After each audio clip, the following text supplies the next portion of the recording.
Hello friends, नमस्कार। कैसे हैं आप लोग? मैं वंदना आपका स्वागत करती हूँ प्लैनेटरी विजडम में। आज मैं आपको बताने वाली हूँ, अगर आपके चार्ट में सूर्य और राहु एक साथ बैठे हैं, यानी इनका कंजंक्शन आपके चार्ट में है, तो बहुत ही बड़ा आपके लिए खतरा है। वार्निंग भी है, लेकिन डरिएगा नहीं। आपने मेरा वीडियो बिगनिंग से लेके एंड तक देखना है, बिकॉज मैं आपको रेमेडीज बताऊंगी and how you have to overcome it.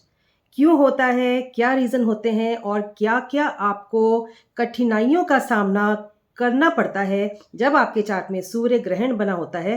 तो जानिए और पहचानिए अपने आप को, अपनी प्रॉब्लम्स को मेरे वीडियो के द्वारा।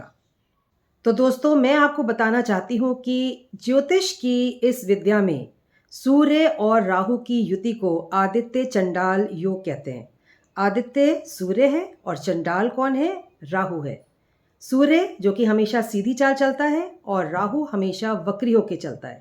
सूर्य हमें बहुत ही ज़्यादा पावर देता है, हमें अथॉरिटेटिव रोल्स देता है, और राहु जो है उस एनर्जी को और ग्रो करता है। लेकिन ये सूर्य पर अपना कमांड रखता है, उस पर हावी होना चाहता है। इसीलिए इसको सूर्य राहु युति को आदित्य चंडाल योग कहते हैं, क्योंकि ये सूर्य की जो एनर्जीज हैं उसको डोमिनेट करता है और उसको हावी हो जाता है उसके ऊपर, और जितनी भी अच्छाइयाँ सूर्य से हमें मिलती है वो सारे के सारे ये ख़त्म कर देता है।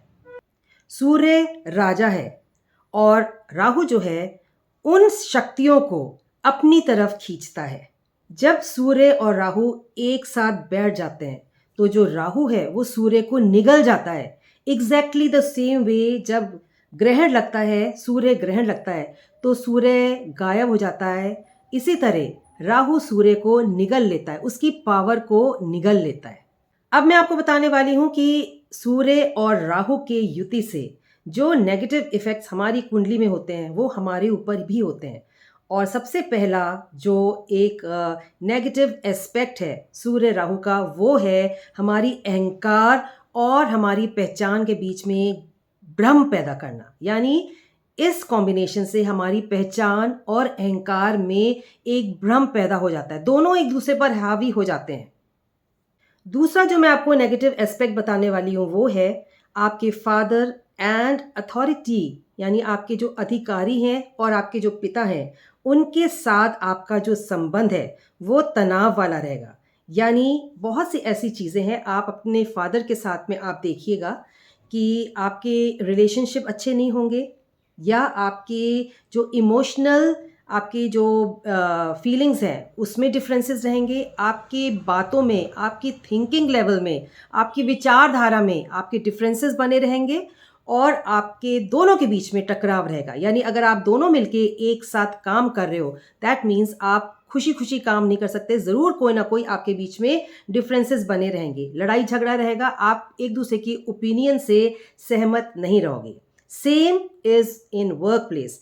अगर आप वर्क प्लेस में हैं, आपका आपके सीनियर्स के साथ में, आपके कुलीग्स के साथ में, आपके बॉस के साथ में भी टकराव रहेगा। वो आपकी जो अच्छी चीज़ें हैं उनको देख के उन्हें जलन रहेगी और वो आप पे हावी रहेंगे, या आपको नीचा करने की कोशिश में रहेंगे। आपकी कोई ना कोई ऐसी गलती निकालेंगे जिससे आपको डांट पड़ सकती है, आपको इंसल्ट होगी आपकी, और आपको बहुत ही ज़्यादा ह्यूमिलिएशन का सामना करना पड़ेगा।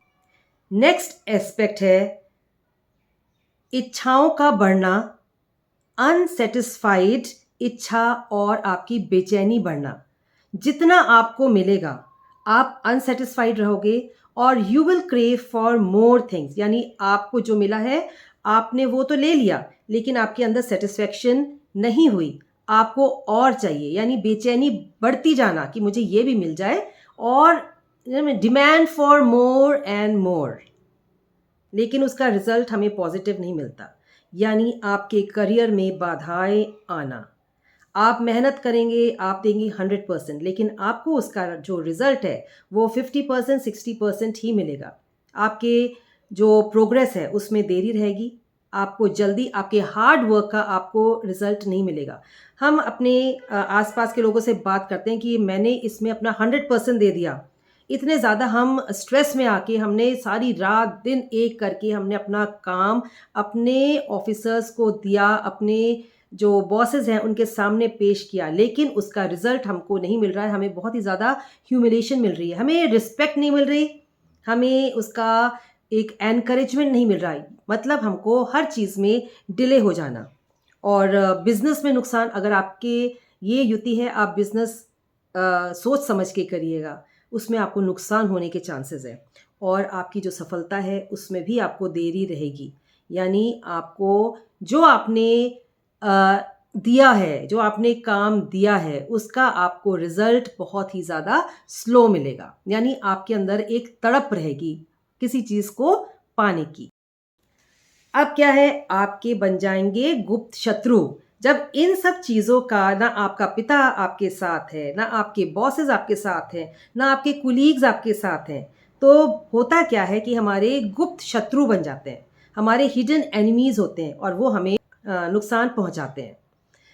अब देखिए, सिर्फ सूर्य और राहु से सूर्य को ही असर नहीं पड़ता, बल्कि एक बहुत ही इम्पॉर्टेंट प्लैनेट को असर पड़ता है और वो है जुपिटर। यस, गुरु। यानी इसको भी बहुत ज़्यादा प्रॉब्लम्स में आते हैं और आपका जो जुपिटर आपको ब्लेस करने वाला है वो भी आपको ब्लेसिंग्स कम मिलती है। जहाँ ये युति आपको यश, शक्ति और आपको करिश्मा दे सकती है, वहीं पे ये जो आपको ये जो कॉम्बिनेशन है आपको भ्रम में भी डाल सकता है। अगर आप पॉलिटिक्स में हैं तो ये युति बहुत ही अच्छी है, क्योंकि ये आपको पॉलिटिकल लाइन के लिए बहुत ही ज़्यादा आपको सपोर्ट करेगी। सूर्य और राहु की युति से आप परेशान तो बहुत हैं, लेकिन उसका हल क्या है? चलिए बात करते हैं रेमेडीज, यानी how to improve your Rahu and Surya conjunction. सबसे पहले आप अपने गुरु को स्ट्रॉन्ग करिए। हाँ जी, अपने जुपिटर को स्ट्रॉन्ग करिए। उसके लिए आपको मंत्रों का उच्चारण करना पड़ेगा, पीले फलों का दान करिए, पीले वस्त्र पहनिए और अपने साथ, अगर आप वस्त्र नहीं पहन सकते, एक पीले कलर का हैंकी अपने साथ हमेशा आप रखिए, यानी ऑन थर्सडे स्पेशली, ताकि आपका गुरु जो है वो मजबूत हो जाए। नेक्स्ट इज सबसे बड़ा और सबसे सरल उपाय मैं आपको बताने वाली हूँ। इससे आपका 101% आपका सूर्य राहु युति से छुटकारा मिल जाएगा। अपने पिता को आप रिस्पेक्ट करिए, रिगार्ड करिए। जितना आप अपने पिता की सेवा करेंगे, उनको रिस्पेक्ट देंगे, आप देखेंगे आपको उनकी ब्लेसिंग्स मिलेगी, आपको आशीर्वाद मिलेगा। और यकीन मानिए, आपके पिता का जो आशीर्वाद है वो एक रामबाण उपाय है, उससे सारे कष्ट आपके दूर हो जाएंगे। सूर्य के मंत्रों का जाप करिए, स्पेशली संडे को करेंगे तो बहुत ही ज़्यादा फायदा है। ओम राम रीम रोम सह सूर्याय नमः, इसका आप जाप करिए। और शनिवार को आपने मंदिर में जाके सरसों के तेल का दीपक जला के आ सकते हैं, या सरसों का तेल भी आप मंदिर में रख के आ सकते हैं। और काले तिल, ये भी आप मंदिर में दान करिए। इससे आपका राहु भी शांत होगा और आपको इसके इल इफेक्ट्स नहीं मिलेंगे। और कभी भी अपने कार्य पर घमंड मत करिए। जो आपने किया है किसी के लिए, घमंड और अहंकार, ये करने से आपका जो चार्ट है वो और भी ज़्यादा खराब हो जाएगा। तीर्थ पे जाइए, साधना करिए। जितना आप प्रभु के द्वार जाएंगे, उनके सामने आप हाथ जोड़ेंगे, आपके जो इल इफ़ेक्ट्स हैं वो काम डाउन हो जाएंगे।